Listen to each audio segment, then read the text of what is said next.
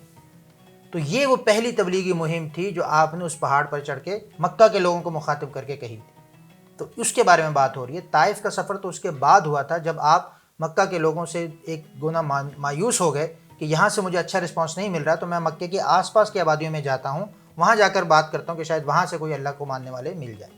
سمجھ آ گیا؟ بہت شکریہ ڈاکٹر صاحب، بہت شکریہ، بہت شکریہ۔ جی ٹیم بی، آپ اس وقت وومن کیمپس USP کی ریپرزینٹیٹیو ہیں، اور آپ سے پہلا سوال ہے، سیرت طیبہ ہمارا پہلا سیگمنٹ ہے۔ کون سے صحابی نبی کریم صلی اللہ علیہ وآلہ وسلم کے رشتے میں ماموں بھی لگتے تھے؟ آپ کے لیے آپشنز ہیں، حضرت سعد بن ابی وقاص، حضرت زبیر بن العوام، حضرت عبد الرحمن بن عوف، حضرت عثمان غنی۔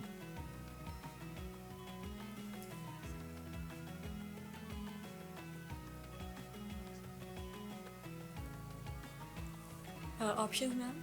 حضرت سعد بن ابی وقاص، حضرت زبیر بن العوام، حضرت عبد الرحمن بن عوف، حضرت عثمان غنی۔ میم فرسٹ آپشن، حضرت سعد۔ حضرت سعد بن ابی وقاص، جی یہ جواب درست ہے۔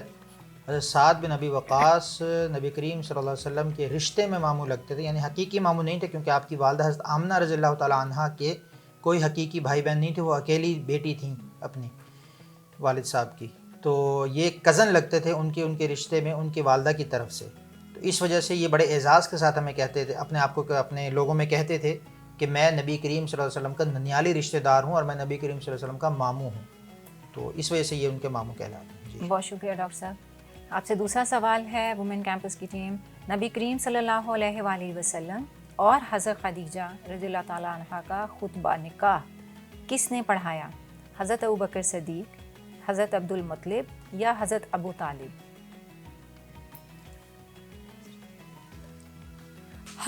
حضرت ابو طالب۔ جی یہ جواب بھی درست ہے۔